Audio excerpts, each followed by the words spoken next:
Aisha clutched her baby tightly as she stepped onto the plane, her heart pounding louder than the engine. Her clothes were clean but worn, and her shoes had cracks from years of overuse. The baby, barely a year old, whimpered softly, sensing his mother's anxiety.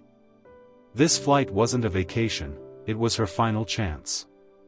After losing her husband to an accident and escaping an abusive household, Aisha had sold her last piece of jewelry to afford this ticket. She was traveling to another city for a job interview she wasn't even sure she deserved. As she found her seat, she noticed the man beside her, well-groomed, calm, wearing a tailored suit. She instantly felt out of place. Around them, passengers exchanged irritated glances at the crying baby. Aisha whispered apologies again and again, her voice trembling with shame. She rocked her child gently, fighting tears. She didn't know it yet, but the man beside her, Daniel, was one of the most powerful CEOs in the country. And this flight was about to change her life forever. As the plane took off, the baby began crying louder.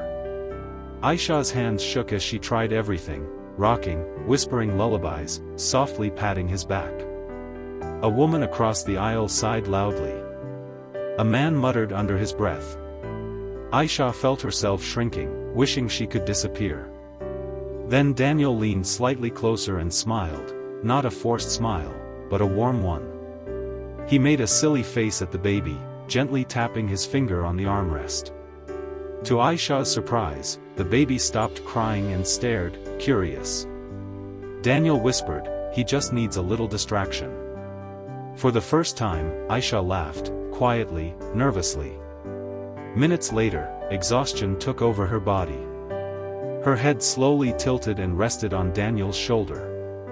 She jolted awake in panic, apologizing repeatedly, but Daniel softly said, "Please, rest. You've been strong long enough." His voice was calm, steady, safe. Aisha closed her eyes again, tears slipping silently down her cheeks, unaware that kindness still existed in the world. While Aisha slept deeply for the first time in months, Daniel remained awake, barely moving. He adjusted his posture so her head wouldn't slip. He noticed the baby's tiny socks with holes, the faded blanket, and the deep exhaustion carved into Aisha's face.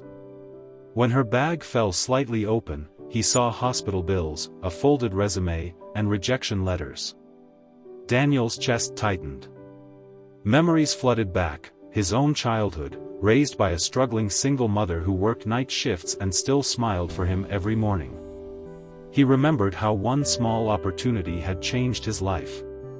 A flight attendant passed by and quietly asked if they needed anything. Mistaking them for a family, she smiled warmly. Daniel didn't correct her. Instead, he asked for warm milk for the baby and a blanket for Aisha. He watched over them like a guardian, deciding something important in silence.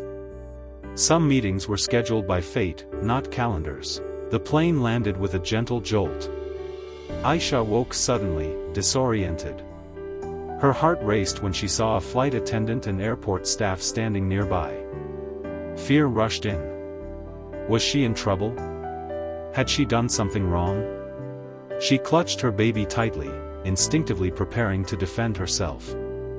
Daniel stood calmly beside her and said gently, "Please don't be scared." The flight attendant smiled respectfully and explained that arrangements had been made for her after landing. Aisha's mind spun. In her life, help had always come with conditions, or pain. As passengers exited, she remained seated, trembling. Daniel handed her a tissue as tears spilled down her face. "You're safe," he said softly. Those words hit her harder than anything else. No one had said them to her in years. Daniel finally spoke the truth. He introduced himself, not as a stranger, but as the CEO of the company listed on her resume. Aisha froze, barely breathing. He explained that her qualifications were strong, but more importantly, her resilience was undeniable. He offered her the job, on the spot. Not out of pity, but respect. He arranged temporary housing near the office, medical care for her baby, and daycare support. Aisha collapsed into tears, overwhelmed. She kept saying, "Why?" Daniel replied, "Because someone once believed in my mother when no one else did. Today, I return that debt."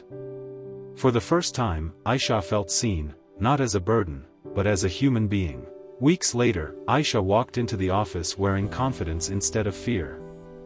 Her baby laughed freely, healthy and safe. She worked hard, learned quickly, and proved that opportunity plus determination could change everything.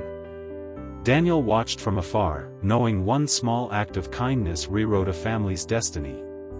The story ends with a simple truth. Sometimes, a stranger's shoulder becomes the foundation of a new life.